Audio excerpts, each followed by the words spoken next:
Tuhan yang murah hati, tunjukkanlah belas kasih-Mu kepada orang yang lapar ini. 3 hari aku tidak makan, tidak ada tempat untuk membaringkan badanku. Sumpah demi Allah, 8 tahun aku mengabdi sebagai guru di desa, dan aku kehilangan pekerjaanku karena intrik-intrik yang dilancarkan oleh Zamswa Badan Musyawarah Desa.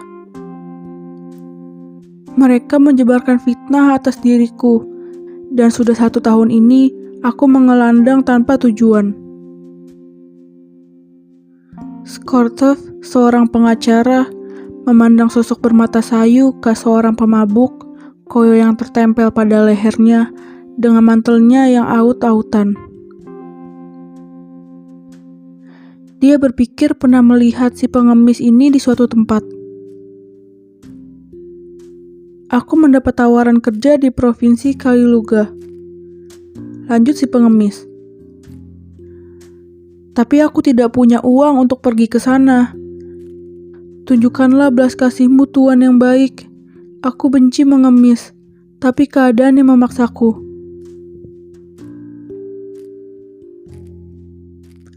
Skortov memandangi sepatu karetnya. Yang satu pendek, yang satu tinggi seperti sepatu boot. Tiba-tiba ia ingat sesuatu. Bukankah 3 hari yang lalu aku bertemu dengan Anda di Jalan Sadovaya? Waktu itu Anda bilang kalau Anda bukan seorang guru desa, melainkan seorang mahasiswa yang sudah dikeluarkan. Masih ingat? Gak, tidak mungkin. Si pengemis menggumam dengan bingung. Aku ini seorang guru desa. Aku bisa buktikan. Aku bisa tunjukkan dokumen. Bohong, penipu. Anda cerita kalau diri Anda adalah seorang mahasiswa yang telah dikeluarkan. Masih ingat? Wajah Skortov memerah. Ia menjauh dari gelandangan itu. Tuan, kata-kata Anda keterlaluan. Teriak si pengemis. Ini penipuan. Saya akan bawa Anda ke polisi. Semoga iblis menemanimu. Anda miskin dan lapar, tapi bukan berarti Anda boleh menipu sana-sini. Gertak Skortov. Gelandangan itu memegang pegangan pintu dan memandang sekeliling ruangan dengan putus asa. Aku tidak bohong. Aku bisa tunjukkan dokumen pendukung. Siapa yang bisa percaya? Lanjut Skortov masih dengan nada marah. Menarik simpati masyarakat dengan tokoh-tokoh hayalanmu. Tak beradab, kotor, menjijikan. Skortov meradang dan memandang pengemis itu dengan penuh kebencian. Apa yang dilakukan pengemis ini adalah pelanggaran terhadap nilai-nilai yang dianutnya. Welas kasih dan kebaikan terhadap orang-orang yang malang. Si pengemis mula-mula bertahan dengan argumennya, menyumpah-nyumpah, kemudian terdiam dan termangu-mangu. Tuan, katanya sambil meletakkan tangannya di dada. Aku memang bohong. Aku bukan mahasiswa, bukan juga seorang guru desa. Semua itu hanya akal-akalanku belaka. Aku dulu tergabung dan bernyanyi untuk paduan suara Rusia. Karena aku suka mabuk-mabukan, mereka mengeluarkan aku. Lalu apa yang harus aku lakukan? Demi Tuhan, aku tidak bisa hidup tanpa kebohongan. Saat aku mengatakan yang sebenarnya, tidak ada yang memberiku. Dengan kejujuran di mulutku, aku nyaris mati karena kelaparan dan beku. Apa yang Anda katakan semuanya benar, tapi aku bisa apa? Bisa apa? Kerja. Itu yang harus Anda lakukan. Anda harus bekerja. Ya, aku tahu kalau aku harus bekerja. Tapi di mana ada majikan yang mau mempekerjakan aku?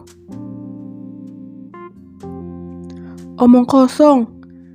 Anda itu masih muda, kuat, sehat, dan pasti Anda mendapatkan pekerjaan kalau saja Anda mencarinya. Tapi Anda ini pemabuk, malas dan manja. Bau tubuh Anda tuh seperti baru keluar dari warung minuman. Anda pasti habis minum vodka ya? Sungguh, Anda ini manusia yang tidak ada gunanya. Bisanya cuma mengemis dan berbohong saja. Kalau saja Anda merendahkan diri sedikit dan menerima pekerjaan, tentu pada Anda akan diberikan pekerjaan di kantor, di paduan suara Rusia, atau tukang catat di tempat-tempat biliar. Di mana Anda tidak usah melakukan apa-apa, tapi tetap mendapatkan gaji. Anda mau tidak bekerja agak kasar? Mungkin bukan sebagai tukang pembersih jendela atau buruh pabrik, tapi Anda tuh banyak alasan. Sambil tersenyum getir, si pengemis menjawab, "Betul yang Anda katakan, tapi di mana saya akan menemukan pekerjaan kasar? Sebagai penjaga toko, umur saya sudah ketuaan, dan untuk kerja di toko harus mulai dari usia dini. Sebagai cleaning service, saya tidak mampu bersih-bersih. Di pabrik, saya tidak akan diterima karena harus paham proses produksi, sementara saya tidak paham apa-apa."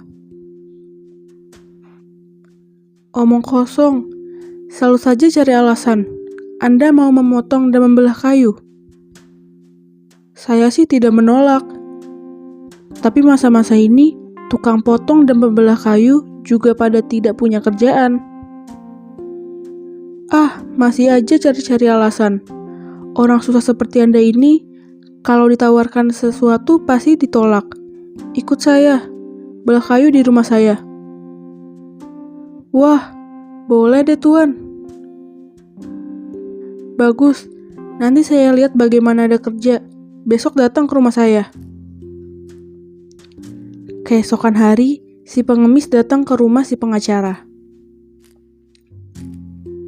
Olga, bawa tuan besar ini ke belakang. Suruh dia membelah kayu. Perintah Tuan Skartov kepada Olga si tukang masak.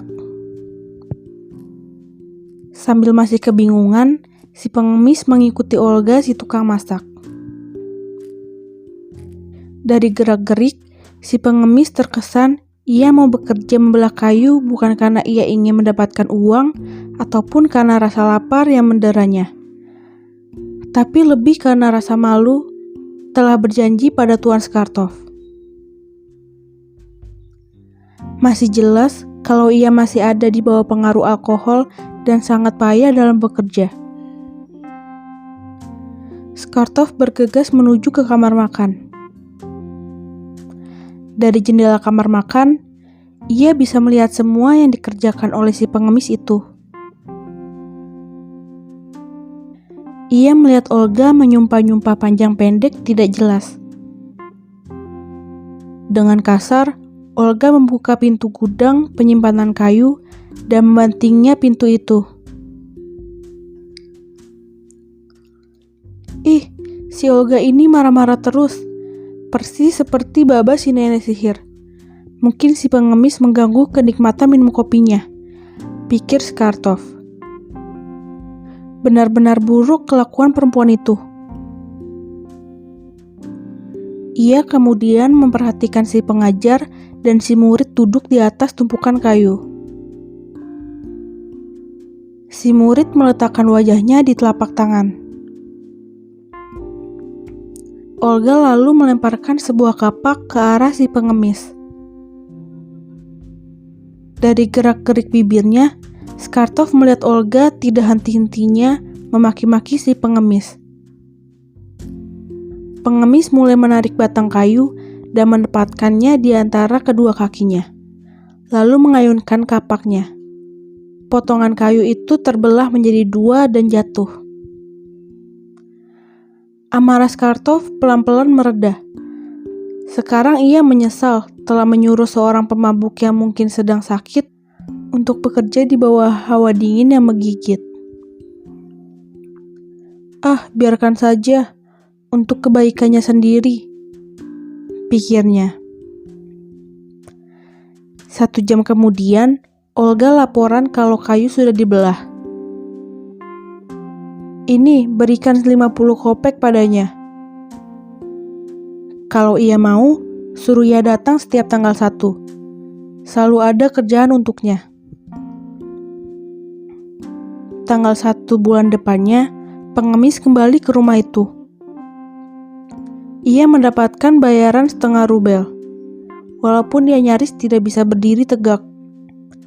Mulai saat itu, pengemis semakin sering terlihat di rumah Skartov. Macam-macam yang dikerjakannya. Membersihkan salju, membersihkan gudang, membersihkan karpet dan matras. Skartov selalu memberikannya upah 20-40 kopek untuk hasil pekerjaannya. Dan pernah ia memberikan 1 pasang celana tua kepadanya. Suatu hari, Skartov memanggilnya untuk berkemas dan memindahkan mebel. Kali ini, pengemis terlihat lebih sadar, tenang dan bersih. Para petugas pengangkut mebel berbisik-bisik, tertawa dan mencemooh pengemis yang aneh, mengenakan celana kebesaran bekas milik Skartov dan salah tingkah. Setelah proses muat selesai, Skartov memanggilnya. Tampaknya Anda sudah jauh berubah sekarang. Ini ambillah 1 rubel sebagai upahmu. Siapa nama Anda?